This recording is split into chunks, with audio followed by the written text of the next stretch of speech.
This is Reasonable Doubt with your hosts, Mark Garrigus and Gary Smith. I didn't see any, welcome, Gary, to the Sunday Altar of Bard. I did not see, maybe I missed it, any awesome tweets this week?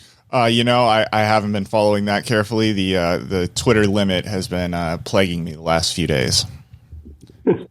I haven't even noticed it, so it shows you. I guess that most days it doesn't. It's only happened to me twice, but it seems both times to have happened on a Saturday, which is fun with show prep for a Sunday Bard coming up. Well, that's it is what it is, I guess. Yep. I'm letting you curate this week. There's quite a few stories that are interesting to me, not the least of which you have a video, I think, of from MSNBC. I do. We'll start there. Okay. We also have breaking news tonight in the federal espionage prosecution of Donald Trump. Donald Trump's co-defendant in the case, Walt Nauta, has asked for a delay of a hearing scheduled for Friday of this week for the attorneys and judge to discuss the special security issues involved in handling the classified documents that are evidence in the case. Defendant Nauta says that one of his two criminal defense lawyers cannot be present in Florida that day for the hearing. Special Prosecutor Jack Smith strongly objected to the delay, pointing out that the court has already ruled that Walt Nauta's local Florida lawyer, quote, must be ready to adequately represent the party at any time. Jack Smith's team attacked attorney Stanley Woodward's claim that he could not meaningfully participate in the hearing, even if his schedule allowed, because he has not yet obtained a security clearance. Jack Smith's team pointed out in their filing today, quote, as of this writing, Mr. Woodward has yet to complete his Form SF-86, which is necessary for him to receive both an interim clearance and final adjudication, despite having been put in contact with the litigation security group on June 12th, some 3.5 weeks ago. Jack Smith's filing also points out that a security clearance is not necessary to participate in the hearing. You know, it's interesting to me. I've had this issue, and I wonder how it'll get resolved here. I have always consistently taken the position that I'm not going to subject myself to the DOJ. You know, that litigation security group is just another division of DOJ. And I'm not going to subject myself to the DOJ having to clear my client's lawyer. I think that's an undue interference. And they'll say, well, the response usually is, well, then we can't give you all of the discovery. And my response to that is, well, what do you mean you can't give me the discovery? If you're bringing public charges in a public forum, why is it that I have to get a security clearance, or the lawyer has to get a security clearance in order to receive the documents or anything else?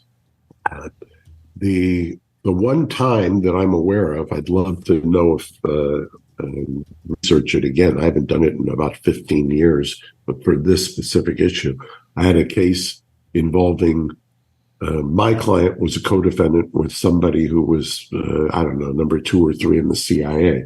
In that case, at first the judge agreed with me. Then the DOJ did an end run, went in ex parte, got the judge to change his mind. I still refused to get the security clearance. I was removed, went up to the Ninth Circuit. As I believe, once the government saw who they drew as judges in the Ninth Circuit, they ended up dismissing that portion of the case. And it's interesting to me if Mr. Woodward, is it the name of the Walt Nauta's lawyer, who's, I believe, out of D.C., who's, I think he's partners with Brand. And I believe, it'll be interesting to see if he takes the same position. You've charged Mr. Nauta with a crime, and in a public forum in a federal district court. If you're going to charge him with a crime in a public trial, then how do you insist that his lawyer get a security clearance in order to receive the discovery of that crime. If you're going to say we can't give you, because what was in the issue is crystallized in our case was we can't turn over or meet our Brady obligation. And I've talked about Brady exculpatory information. And I don't understand why that's the case. If it's exculpatory and it's classified, then that brings up yet another issue.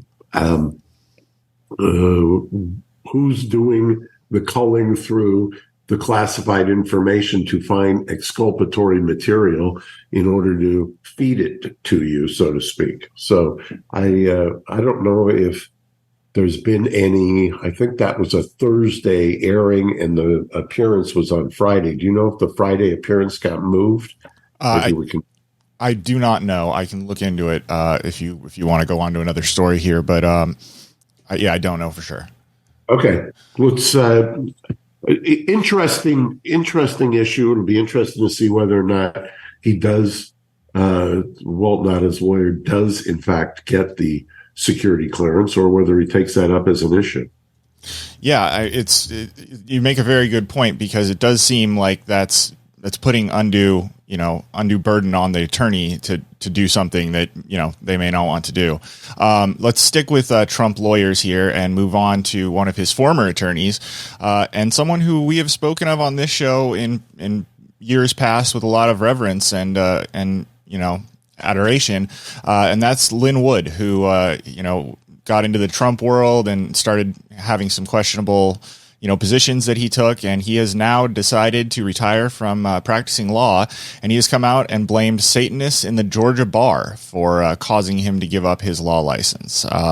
He basically was facing two disciplinary hearings, and one of the ways that he could get out of it is by retiring and promising not to practice law ever again, and then those investigations were dismissed. Yes, and I saw that he was it Freemasons also, or Freemasons and other secret society members. Yeah, I've got to make a note. Let's reach out to Lin, and I personally want to talk with him. It's a sad end to a stellar career. Especially the last 3 years has been wild for Lin, and I guess I'll just leave it at there. Yep, absolutely. Let's see here. Well, the big story that has been kind of consuming the internet and cable news in the past few days has been this story out of Long Island that the so-called is it Gilgo Four? Yeah, the Gilgo Four, and this guy is the suspect who was arrested is an architect. He is. I believe his name is Rex Heuermann, 59, and he has been charged with the murders of 3 of the 4, although they've basically come out and said that they're just wrapping up the investigation on the 4th, and he'll be charged at that one as well. They started investigating him based on a burner phone that made calls that hit cell towers near both his home and office, and apparently finally made the connection using DNA. My understanding is from a slice of pizza that he discarded in Manhattan, which gives me pause a little bit, but that's apparently how they got to the bottom of this. What were the dates of these?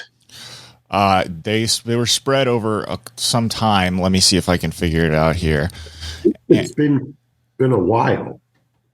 Yes, it has been a while. It's the remains found in 2010 and 2011, so at least 12 years ago. It's the one thing that jumps out is they've labeled him. These are not killings that were alleged to happen at the same scene, so to speak. These are disparate killings, and if that's the case, and if the way he's being portrayed is as a serial killer, the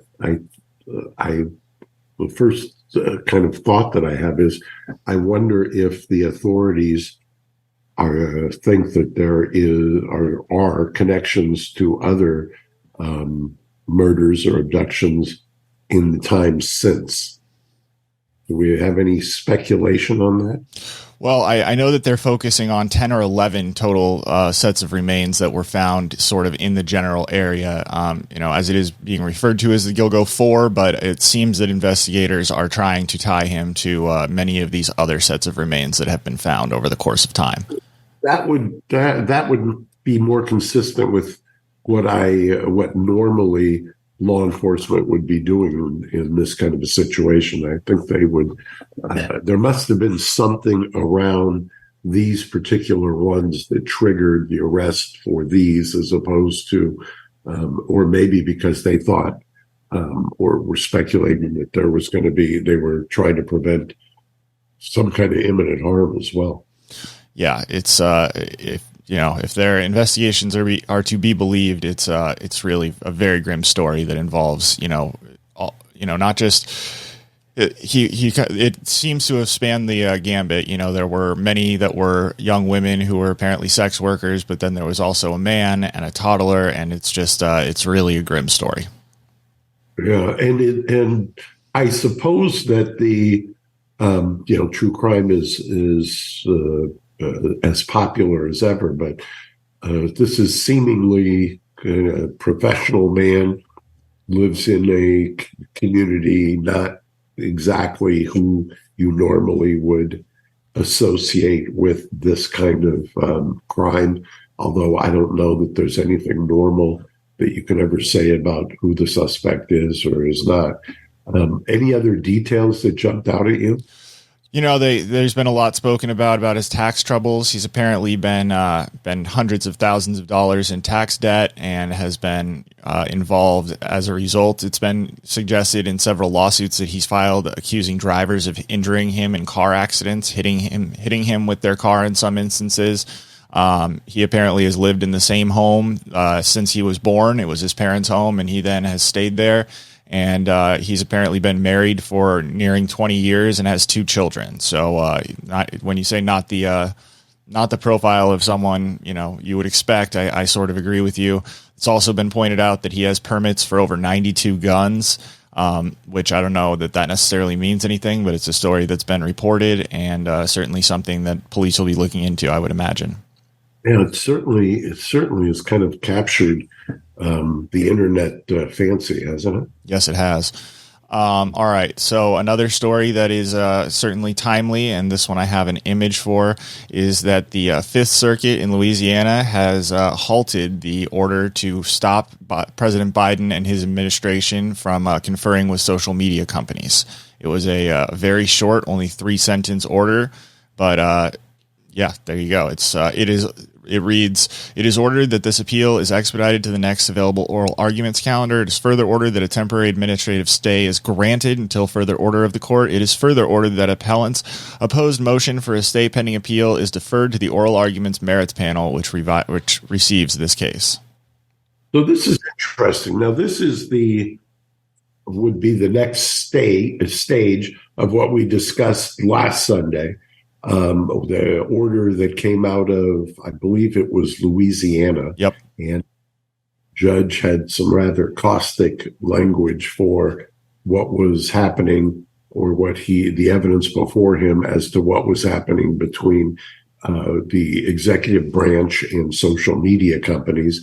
And the way he characterized it as one of the greatest threats to free speech that he can remember in the history of jurisprudence. There was a lot of speculation as almost immediately last week that the Fifth Circuit might uphold this. We don't know yet, but right now they have basically pressed pause on this going into effect and expedited, meaning they are moving it to the top of the list for oral argument, and the stay application will be held in abeyance until oral argument as well. I will tell you that this looks like it's fast tracking to the U.S. Supreme Court. It'd be interesting also to see how the analysis of the particular judges who are going to hear this or the oral arguments will be even more fascinating. So we'll stay tuned for that and maybe Did they set a date on it on that order, Gary? I did not see one. It just says next available oral argument calendar, but I did not see a date set. If you had to guess with the makeup of the Supreme Court how it stands now, what would you think would be a likely leaning of the court? On the usual 3-3-3 analysis, I would say it's 6-3 affirming the decision. Although I can see a world where they scale back the order. The order was pretty complex and lengthy, and they may just decide to distill it down and try to come up with a bright line as to what is permissible and what is not permissible. Yeah, because the order, I believe, was over 100 pages. This is, of course, the order for anyone who's catching up that was not secretly issued, but it was issued on 4th of July, which sort of buried it to a certain extent. I mean, it got media coverage, but the fact that it was issued that day was, certainly kept it out of the view of maybe some watchdogs that would have normally been a little bit more attentive. Yeah, and the fact that here we are, what's the date of the order on the Fifth Circuit? Basically 10 days 14th. Almost 10 days to the day, or is 10 days to the day from the day it was ordered, shows you what kind of a fast track we're on here. Yeah, absolutely. All right, here's one that you and I haven't discussed, but I saw this week and found somewhat interesting. I'd like your thoughts on it. Fox News has been sued by Ray Epps over claim he was at the center of a January 6th conspiracy. He blames the network for negative impacts on the society, and he's basically arguing that he has been forced to sell his home and business and driven into semi-hiding. He now lives in a recreational vehicle with his wife and moves around so as not to be found. What do you think on the heels of Fox News, taking the big L in the Dominion lawsuit and then having to pay off that Tucker Carlson booker? They haven't had a lot of wins lately. What do you think the Ray Epps situation bodes for them? Well, you'll remember Adam has on Reasonable Doubt has had you play several of the clips a number of times. Sure. And I'm not sure exactly what the cause of action would be if you're playing the clips themselves that show him, and clearly they do, saying things. If you've got a fair reporting privilege, generally, I'd have to, where did he file this? I'd have to take a look at the jurisdiction. But it was in Delaware Superior Court. Yeah. So then the question becomes, and he's got, I believe, doesn't he have the same lawyers or not that represented Dominion? And if that's the case, it's a great law firm, and I would say that the case has some legs. Probably not for what was said, but what was not said by him on the tapes. There was the leap that he was many times that he was FBI informant or that he was cooperating. I know that there's always that suspicion in cases like that. I always have a suspicion that there's some kind of cooperation if you haven't been charged. And so that I would assume is the road that they're going down in terms of the lawsuit itself. Yeah, you're correct. It is the same lawyer from the Dominion case, Michael Teeter, and I believe that they're also sort of pointing to the fact that Epps testified to the January 6th committee, swearing under oath that he was not an agent of any law enforcement or domestic intelligence, and therefore, once that was on record and Tucker Carlson and team had access to that, to not report that and to continue reporting the conspiracy theory is sort of where they're going to get in trouble. Yeah, so we'll get into the weeds on this by next Sunday. In fact, I may reach out and see if I can get one or two of the players involved to talk to me about it as well. That'd be awesome. Sticking with the January 6th type of thing here, former Broadway actor James Beeks acquitted on the January 6th Capitol riot charges. This was a gentleman who was part of the Jesus Christ Superstar traveling road company, and he was present January 6th and was charged with, I believe, illegally entering the Capitol, but his cause was dismissed. And I believe, see if you've got it there. I think this was not by a jury. I believe No, this was it was a judge, Judge Mehta, I believe. Yeah, and Judge Mehta has not been. How should I characterize this? He hasn't been a fan of, as most judges aren't, of the January 6th defendants. But the defense lawyers may have seen something here in I would strike me as that there's probably a collapse of the evidence, or that the video that would have been played for the judge would not have supported the allegations, for a U.S. District Court judge to have acquitted the one of the defendants. Yeah, he had a few charges already dropped before this, but the charges that he was acquitted of were conspiracy to obstruct an official proceeding and civil disorder. The latter of which seems like it would be an easier putt to make. Conspiracy to obstruct an official proceeding. Maybe, yeah, you might have trouble with that one if you don't have, proof of him pre-planning it or conversing with others about it. But civil disorder, I think you could probably still get by on. But this judge said no. Right, and I would assume that for civil disorder, that the elements of that probably were a difficult putt, to use your phraseology. In the sense that showing the intent or the mental element. I mean, there's still going to be some mens rea that is required for that. And I don't know that just being in a crowd is going to get you to beyond a reasonable doubt for purposes of a conviction on that. Okay, one more January 6th, and then I swear we'll move on to something else. Jacob Angeli Chansley, who is now going by Jake Angeli. Many of you guys will know him as QAnon Shaman, or what was it that Adam was so fond of calling him? God, I can't. He had his own nickname that is eluding me right now. But the QAnon Shaman, the gentleman who was famous from that day for having red, white, and blue face paint and wearing the fur covered helmet with horns on it. He is now claiming that he is saying that he's regrets pleading guilty and is trying to go back to a judge to have his plea overturned. Notably, the article that I read says that he's going to have to show that his former attorney, Albert Watkins, who is a former Reasonable Doubt and Beyond a Reasonable Doubt guest, provided him ineffective representation. My question to you is, do you think that this is something that he actually can do? And if so, is there any risk for him here if he goes back and tries to say he wants to overturn this? Since he's already served his sentence, there's probably very little risk, except what they do in federal court as opposed to most state courts. In federal court, the defendant at the time that he's pleading guilty will raise his hand, they'll swear him, they'll put him under oath. Then there's also what's called a factual basis in most plea agreements. And the factual basis is usually fairly detailed as to what you did. So you swear and you admit and you articulate what your factual basis is for what you did. Generally, speaking of elements, the factual basis will track the elements of the crime.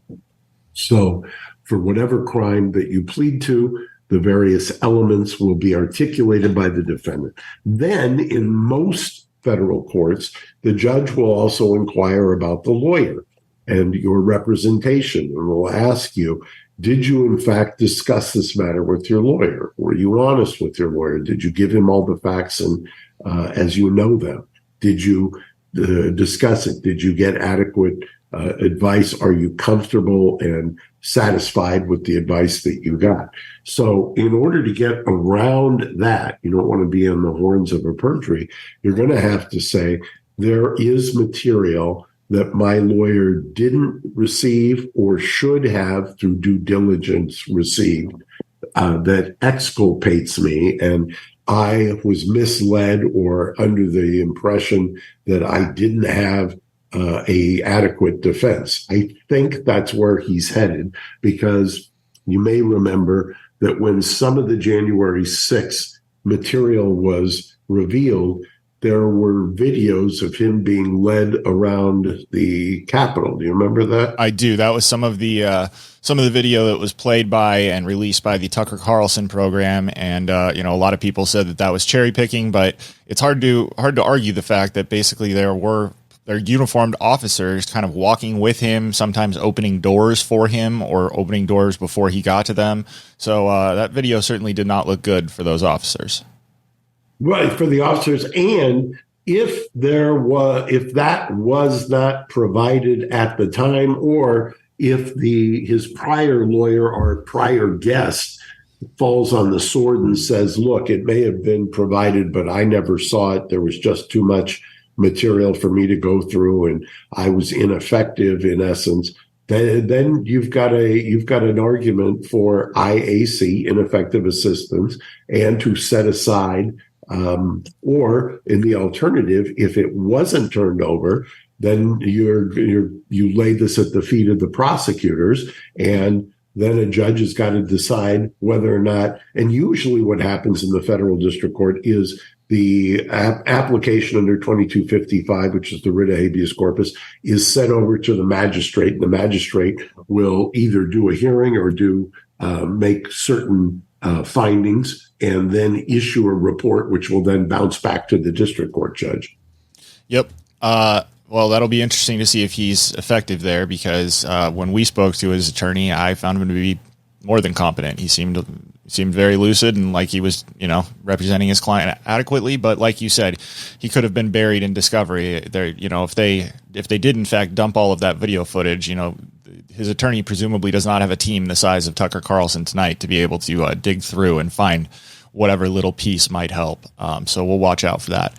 It has been reported that Jared Kushner has testified in the Donald Trump investigation, and there are motions being filed by Trump's team to try to basically stop the Georgia investigation. It seems to be a bit of a last-ditch effort, because it's been reported that they're going to announce on Tuesday what charges may come in that investigation.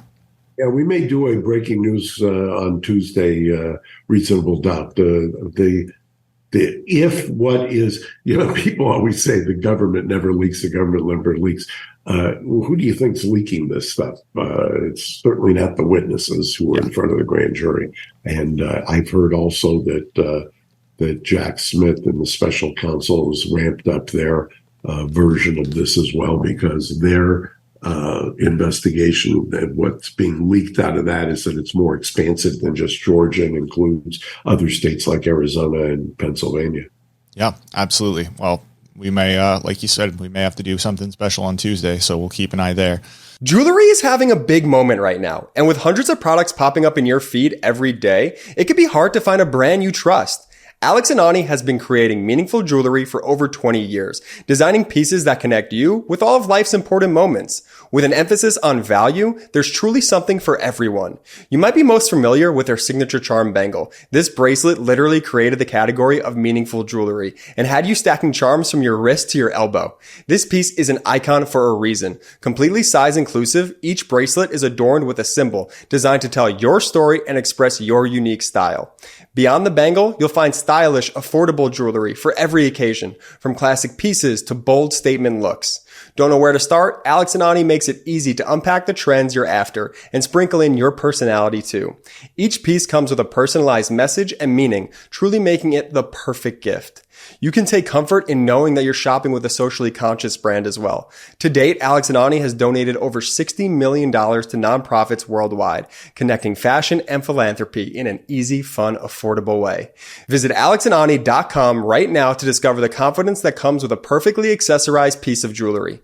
Right now, Alex and Ani is offering our audience 20% off with code MIDAS at checkout. Again, head to alexandani.com. That's alexandani.com and use code MIDAS at checkout for 20% off your order. Let's see here. Okay, last one is actually there's two more. So Clarence Thomas is under fire because apparently he has had he's had past clerks make payments via Venmo to an aide while that he was serving, in Clarence Thomas's chambers. Now, many of the Venmo transactions to the since changed to private account, but it was public for a time, seem to have been made in connection to a Christmas party that Thomas threw in 2019. The payments were made to Rajan Vishit, and he served as Thomas's aide from July 2019 to July 2021. And it seems to underscore close ties between Thomas and a bunch of his former aides who are now, in various positions in the legal system across the country. So are these payments for Christmas party? Basically, they all have different memos listed, like Christmas party, Thomas Christmas party, CT Xmas party, stuff like that. But that's the only real evidence that there is of what these payments may be for, is from that public Venmo account that has since been turned private. Yeah, that's interesting that this is all the. I mean, there's so much more meat on the bone of some of the other things that this seems to me, at least based on the way you've characterized it, to be somewhat of a reach. I thought so too, but I found it interesting that you've got The Guardian over here and other potential outlets who are still writing these long articles about it. It's just, as I read it, I feel like, again, to use your term, not a lot of meat on that bone. And if it's a reimbursement for a Christmas party, or who knows? I mean, there may be ethical constructs on the other end of the people who are writing the checks so that they're not taking freebies. So who knows? All right, last one, and this one has some art to go with it as well. From a story you sent me yesterday, Nazi symbols on Ukraine's front lines highlight the thorny issues of history. So basically, there's few images that have been posted and then taken down that show these patches. You can see this one here on the person in the middle. It's got a skull and crossbones on the left, and then a lion with 3 crowns. This one here has a black sun, and similarly, this one has a black sun as well. And these are images that, depending on what part of the world you're in, have purported ties to Nazism. Well, the reason that this caught my eye, and I believe this is out of the New York Times. It is. It is. That's correct. The reason it caught my eye, I was talking with a man in my office this week who had fled Ukraine, and he is Jewish. And one of the reasons that he fled is he was regaling me with the anti-Semitic history within Ukraine. And for those who have followed this story, I've talked about Ukraine's role in the supplying Azerbaijan against in Artsakh as well. And there's this article, I think, is going to be the first of some others that have not caught fire, so to speak, in the what people like to refer to as the mainstream media, about some of the things that are happening in Ukraine or have historically happened in Ukraine that have kind of been pushed to the side, because the issues in Ukraine are a lot more complicated than I think we've been, at least as a groupthink, have been led to believe. Yes, I think that is very true. It certainly appears that there is a quote unquote message that they would like the group to adhere to, and it's, you look at anything closely enough and you start to see that no one's perfect. Yeah. Thank you, Gary. This was quite a range of topics curated by GPS. Hat tip to you. Thank you, sir. I appreciate your time on a Sunday morning, and we appreciate it. We'll stay tuned for a potential breaking news episode, and if not, we'll at the very least see you next Sunday. Mark, you have a great rest of your weekend. You too. Bye-bye. Bye-bye. Thanks for listening to Reasonable Doubt. Subscribe on YouTube at youtube.com/Reasonable Doubt Podcast.